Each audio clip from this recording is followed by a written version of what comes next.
बैठी थी ये दोनों बहनें और इस दौरान गलत।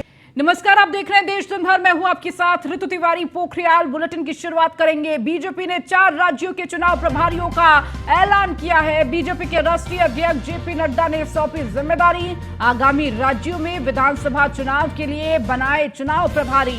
बीजेपी ने प्रहलाद जोशी को बनाया राजस्थान चुनाव का प्रभारी, तो नितिन पटेल और कुलदीप बिश्नोई बनाए गए सह प्रभारी। ओम माथुर को छत्तीसगढ़ की जिम्मेदारी दी गई, तो भूपेंद्र यादव मध्य प्रदेश की जिम्मेदारी दी गई है। प्रकाश जावड़ेकर को तेलंगाना की जिम्मेदारी दी गई। तो आगामी विधानसभा चुनाव को लेकर तैयारियां तेज हैं और इस दौरान प्रभारी बनाए गए हैं अलग अलग प्रदेशों के। तो बीजेपी ने 4 राज्यों के चुनाव प्रभारियों का ऐलान कर दिया है और कितना महत्वपूर्ण ये भूमिका निभाती है प्रभारियों की, ये देखना होगा और आगे आने वाले चुनावों में। तो बीजेपी के राष्ट्रीय अध्यक्ष जेपी नड्डा ने जिम्मेदारी सौंपी है। आगामी राज्यों में विधानसभा चुनाव के लिए ये चुनाव प्रभारी बनाए गए हैं। बीजेपी ने प्रहलाद जोशी पर भरोसा जताते हुए राजस्थान का चुनाव प्रभारी बनाया, तो वहीं नितिन पटेल और कुलदीप बिश्नोई बनाए गए हैं सह प्रभारी। ओम माथुर को छत्तीसगढ़ की जिम्मेदारी दी गई, तो भूपेंद्र यादव को मध्य प्रदेश की जिम्मेदारी दी गई है। प्रकाश जावड़ेकर को तेलंगाना की जिम्मेदारी सौंपी गई है। तो बीजेपी ने 4 राज्यों के चुनाव प्रभारियों का ऐलान कर दिया है। बीजेपी के राष्ट्रीय अध्यक्ष जेपी नड्डा ने सौंपी है जिम्मेदारी। तो इन 4 प्रभारियों पर राज्यों की जिम्मेदारी रहने वाली है। तो बीजेपी ने प्रहलाद जोशी पर भरोसा जताते हुए राजस्थान का चुनाव प्रभारी बनाया है और राजस्थान में होने वाले विधानसभा चुनाव की जिम्मेदारी दी है इन्हें। तो ओम माथुर को छत्तीसगढ़ की जिम्मेदारी दी गई। और अधिक जानकारी के साथ पीयूष तिवारी हमारे संवाददाता हमारे साथ जुड़ चुके हैं। पीयूष, देखिए, अब बीजेपी ने तमाम 4 प्रदेशों के प्रभारियों का ऐलान किया गया है। कितना महत्वपूर्ण भूमिका रहने वाली है इन प्रभारियों की तमाम प्रदेशों में? बिल्कुल, अगर हम बात करें तो संगठन के दृष्टि से काफी महत्वपूर्ण जिम्मेदारी कहीं न कहीं इन तमाम नेताओं को दी है भारतीय जनता पार्टी ने। आपने देखा कि हाल ही में तमाम बड़ी बैठकें भारतीय जनता पार्टी मुख्यालय या प्रधानमंत्री आवास पर भी हुई थी। ऐसे में भारतीय जनता पार्टी ने राजस्थान की अगर हम बात करें तो उसने प्रहलाद जोशी को प्रदेश का चुनाव प्रभारी बनाया है। नितिन पटेल की बात करें, उन्हें सह चुनाव प्रभारी बनाया गया है राजस्थान का। इसके साथ ही जो कुलदीप बिश्नोई है उन्हें भी सह चुनाव प्रभारी राजस्थान का बनाया गया है। इसके साथ ही छत्तीसगढ़ में जो जिम्मेदारी है वो ओम प्रकाश माथुर को दी गई है प्रदेश चुनाव प्रभारी के तौर पर, और मनसुख मंडाविया को भी सह चुनाव प्रभारी छत्तीसगढ़ का बनाया गया है। मध्य प्रदेश की बात करें तो भूपेंद्र यादव जो कि केंद्रीय मंत्री हैं उन्हें प्रदेश का चुनाव प्रभारी बनाया गया है और केंद्रीय मंत्री अश्विनी वैष्णव को सह चुनाव प्रभारी मध्य प्रदेश का बनाया गया है। तेलंगाना में प्रकाश जावड़ेकर पर भारतीय जनता पार्टी ने कहीं न कहीं भरोसा जताया है और प्रदेश का चुनाव प्रभारी बनाया है। इसके साथ ही सुनील बंसल को चुनाव का सह प्रभारी वहां पे बनाया गया है। तो निश्चित रूप से भारतीय जनता पार्टी अपनी रणनीति बनाने में जुटी हुई है और निश्चित रूप से जब राज्य मजबूत होंगे तो निश्चित रूप से इसका फायदा सीधे तौर पर लोकसभा यानी कि केंद्र में देखने को मिलेगा। यही कारण है कि लगातार भारतीय जनता पार्टी बैठकें इससे पहले भी कहीं न कहीं करती रही है और एक महत्वपूर्ण जो फैसला है वो भारतीय जनता पार्टी के शीर्ष नेतृत्व भारतीय जनता पार्टी के राष्ट्रीय अध्यक्ष जेपी नड्डा के नेतृत्व में लिया गया है बड़ा फैसला। बिल्कुल पीयूष, और देखिए ये बड़ा फैसला रहने वाला है और आगे आने वाले चुनावों के लिए महत्वपूर्ण भूमिका ये बड़े चेहरे निभाने वाले हैं। और इसके साथ ही साथ पीयूष और भी कई बदलाव देखने को मिल सकते हैं, क्योंकि एक के बाद एक बदलाव देखने को मिल रहे हैं भारतीय जनता पार्टी में। बिल्कुल, अगर हम बात करें तो आने वाले दिनों में संभवतः केंद्रीय कैबिनेट में फेरबदल भी हो सकता है और उसको लेकर कवायद तेज है। आप देखिए, एक के बाद एक कई बड़ी बैठकें हो चुकी है। कई बार अलग अलग जो केंद्रीय मंत्री हैं उनसे गृह मंत्री अमित शाह की मुलाकात हो चुकी है। भारतीय जनता पार्टी के राष्ट्रीय अध्यक्ष जेपी नड्डा से भी उनकी मुलाकात हो चुकी है। इसके साथ ही उत्तर प्रदेश चूंकि काफी महत्वपूर्ण राज्य है राजनीति की दृष्टि से बात करें, केंद्र में कहा जाता है कि उत्तर प्रदेश से जो रास्ता है वो कहीं न कहीं सत्ता की चाबी कहीं न कहीं मिलती है, तो जिस पर उत्तर प्रदेश भरोसा जताता है उसी को मिलती है। और यही कारण है कि उत्तर प्रदेश पर भारतीय जनता पार्टी का खासा फोकस इस बार रहने वाला है और संभवतः उत्तर प्रदेश से भी कई चेहरों को केंद्र में लाया जा सकता है। इसको लेकर चर्चा चल रही है। हालांकि भारतीय जनता पार्टी की यही खूबी रही है कि जब तक भारतीय जनता पार्टी आधिकारिक तौर पर किसी नाम की घोषणा नहीं करती है, कयास कई नाम पर लगाए जाते हैं, लेकिन अचानक से भारतीय जनता पार्टी किसी अन्य नाम की घोषणा कर देती है। अब देखने वाली बात होगी कि जब केंद्रीय मंत्रिमंडल में वाकई में अगर फेरबदल होता है तो किन नए चेहरों को भारतीय जनता पार्टी अपनी टीम में केंद्रीय मंत्रिमंडल में शामिल करती है और कहीं न कहीं उन पर भरोसा जताती है। लेकिन जिस तरीके से तमाम चुनाव प्रभारी और सह प्रभारी बनाए गए हैं, निश्चित रूप से राजस्थान, छत्तीसगढ़, मध्य प्रदेश, तेलंगाना काफी महत्वपूर्ण राज्य है। भारतीय जनता पार्टी अभी से कहीं न कहीं इसमें जुटी हुई है, चुनाव की तैयारियों में जुटी हुई है। अब देखने वाली बात होगी कि जिन लोगों को जिम्मेदारी दी गई है, जिन नेताओं को, वो कितने इन जिम्मेदारियों पर खरे उतरते हैं। ठीक है, बहुत शुक्रिया पीयूष इस जानकारी को देने के लिए। अब बात मुंबई की करेंगे। मुंबई में राष्ट्रपति द्रौपदी मुर्मू ने शिरडी में साईं बाबा की समाधि के दर्शन किए। दर्शन करने के बाद संस्थान के मुख्य कार्यकारी अधिकारी पी शिवशंकर ने उनका स्वागत किया। इस वक्त महाराष्ट्र के राज्यपाल रमेश बैस, पालक मंत्री राधाकृष्ण विखे पाटिल और तदर्थ समिति के अध्यक्ष सदाशिव लोखंडे और प्रधान जिला एवं सत्र न्यायाधीश सुधाकर यलगड्डा, तदर्थ समिति के सदस्य और जिलाधिकारी सिद्धाराम सालीमथ आदि उपस्थित रहे।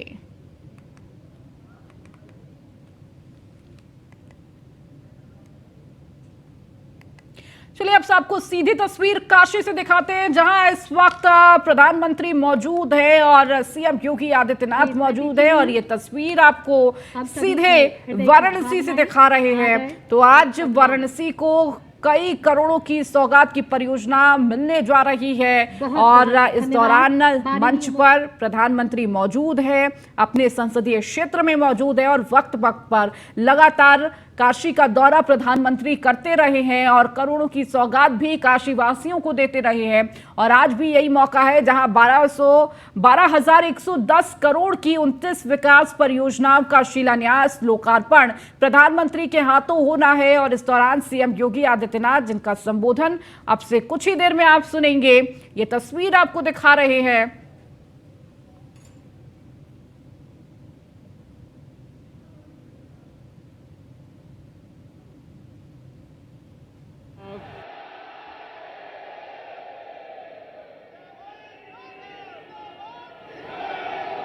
दुनिया के सबसे लोकप्रिय राजनेता, भारत को वैश्विक मंच पर एक नई पहचान दिलाने वाले नए भारत के निर्माता और काशी के लोकप्रिय सांसद आदरणीय प्रधानमंत्री जी, प्रदेश की माननीय राज्यपाल आदरणीय आनंदीबेन पटेल जी, केंद्रीय मंत्री माननीय श्री महेंद्र नाथ पांडे जी,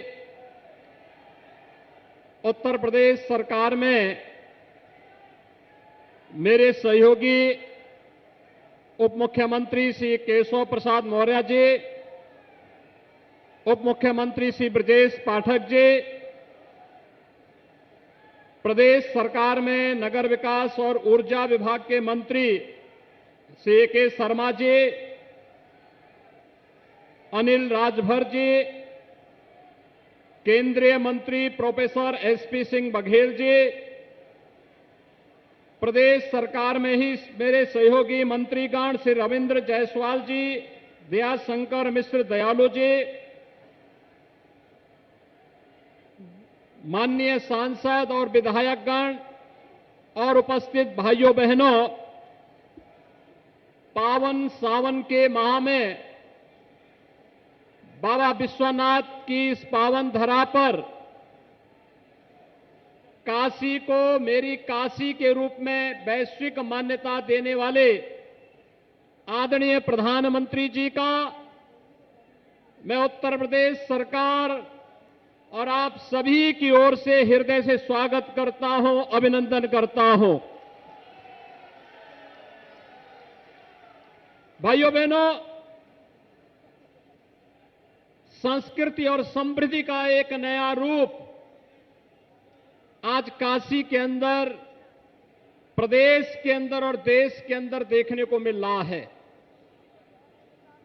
भारत को दुनिया के अंदर आदरणीय प्रधानमंत्री जी के नेतृत्व में एक नई पहचान और एक नया सम्मान मिल रहा है, और विकास और विरासत की जिस परंपरा की शुरुआत 2014 में आदरणीय प्रधानमंत्री जी ने काशी से प्रारंभ किया, आज उसकी एक नई कड़ी को जोड़ने के लिए जब आदरणीय प्रधानमंत्री जी स्वयं फिर से अपनी काशी में आए हैं, मैं काशी वासियों की ओर से आदरणीय प्रधानमंत्री जी का हृदय से स्वागत करता हूं, अभिनंदन करता हूं।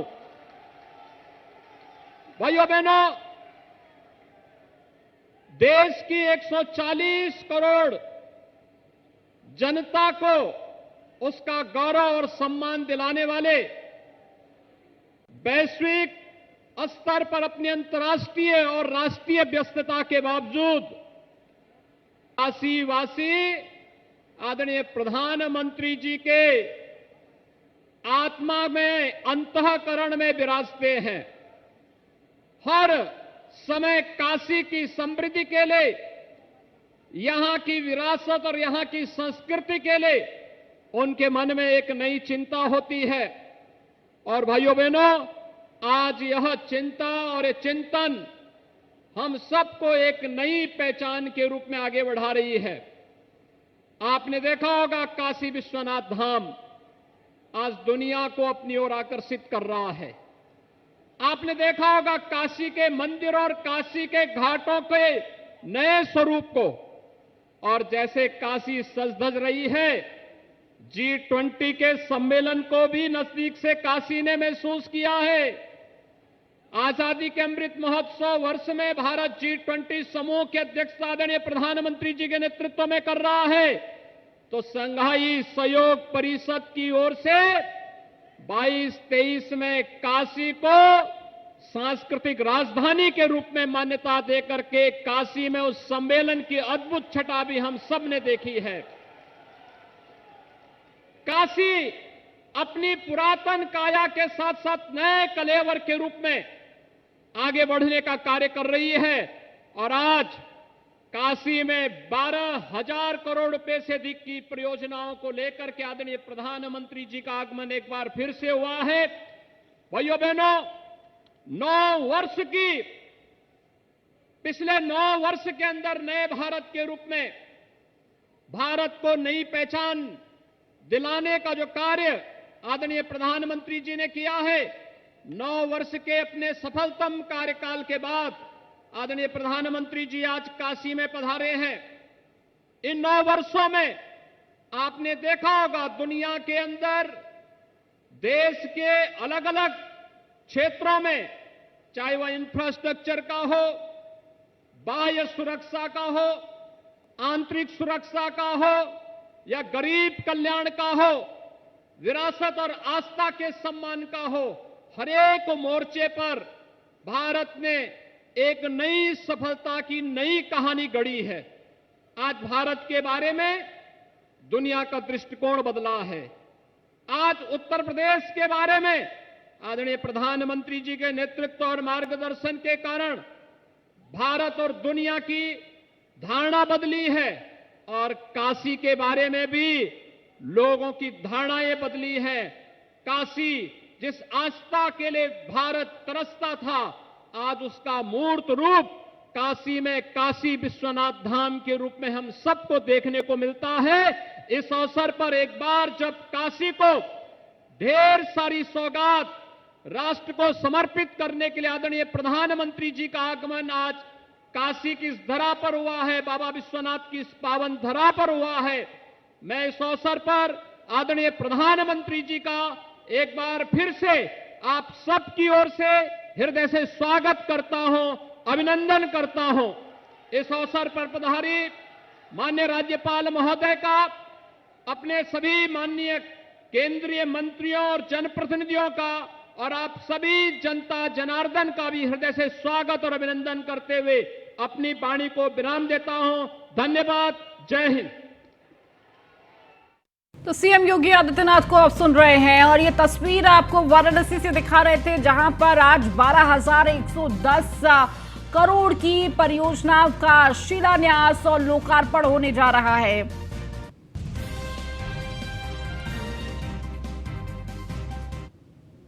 चलिए इस बीच रुकेंगे एक छोटे से ब्रेक के लिए, जल्द हाजिर होंगे। ब्रेक के बाद एक बार फिर से आपका स्वागत है। तो वाराणसी में इस वक्त प्रधानमंत्री मौजूद है, उनके साथ सीएम योगी आदित्यनाथ मौजूद है, जहां आज वाराणसी वासियों को 12,110 करोड़ की योजनाओं की सौगात मिलने जा रही है। पीएम मोदी के साथ सीएम योगी मौजूद हैं मंच पर। तो भारत को नई पहचान दिला रहे हैं पीएम मोदी। अपने संबोधन में सीएम योगी आदित्यनाथ ने कहा, 9 वर्षों में देश का हर क्षेत्र में विकास हुआ है, विरासत और आस्था के क्षेत्र में नई सफलता मिली है, भारत के बारे में दुनिया की दृष्टि बदली है। ये अपने संबोधन में सीएम योगी आदित्यनाथ ने कहा। और अब से थोड़ी देर की पहले ये तस्वीर आपको दिखा रहे थे, जहां पर सीएम योगी आदित्यनाथ और प्रधानमंत्री नरेंद्र मोदी, राज्यपाल आनंदीबेन पटेल इस वक्त मंच पर मौजूद हैं, अपने संसदीय क्षेत्र में मौजूद हैं।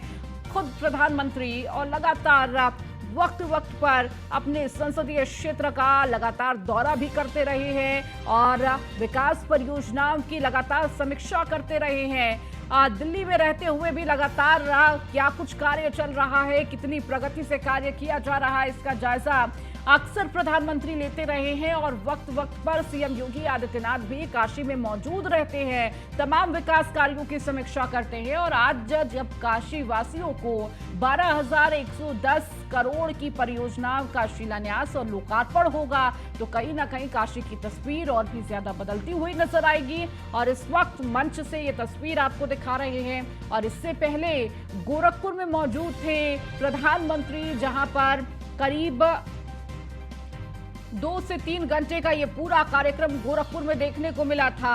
और सबसे पहले गीता प्रेस पहुंचकर वहां शताब्दी समापन समारोह में शामिल हुए और किस तरीके से एक संदेश देते हुए, क्योंकि पहली बार ऐसा हुआ है कि कोई प्रधानमंत्री गीता प्रेस पहुंचा हो। और देखिए, गीता प्रेस से जहां एक सांस्कृतिक संदेश दिया प्रधानमंत्री ने, तो दूसरा संदेश काशी पहुंच कर दिया। और कहीं ना कहीं देखिए, सुबह से ही प्रधानमंत्री गोरखपुर में मौजूद थे, जहां पर उन्होंने वंदे भारत ट्रेन को हरी झंडी भी दिखाई। उससे पहले गीता प्रेस पे मौजूद थे, जहां शताब्दी समापन समारोह था, जिसमें शामिल हुए, जिसकी शुरुआत वैदिक मंत्रोच्चारण के साथ प्रधानमंत्री का स्वागत किया गया। मंच सजा हुआ था और मंच से 2 किताबों का विमोचन किया गया। और उसके बाद सीएम योगी आदित्यनाथ ने संबोधित करते हुए बताया कि किस तरह पहली बार गीता प्रेस में किसी प्रधानमंत्री का आगमन हुआ है। और ये प्रधानमंत्री की ही दृष्टि है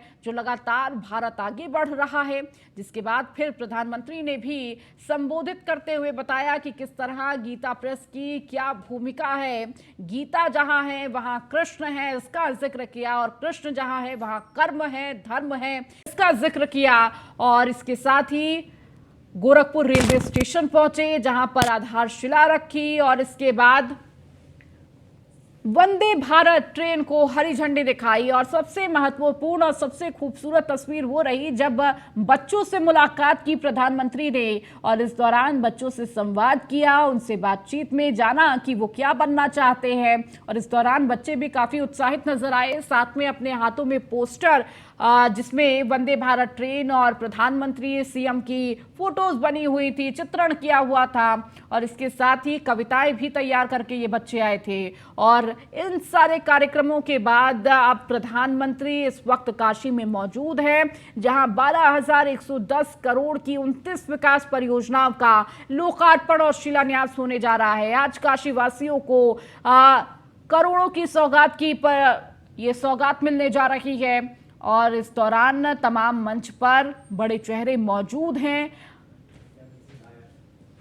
तो लगातार एक के बाद एक ये दौरा प्रधानमंत्री का। तो पूर्वांचल से माना जा रहा है कि 2024 का शंखनाद प्रधानमंत्री का। और देखिए, ये कोई पहली बार नहीं है, चुनाव जब जब हुआ है तब तब प्रधानमंत्री का जो फोकस है वो पूर्वांचल की तरफ साफ तौर पर देखने को मिला है।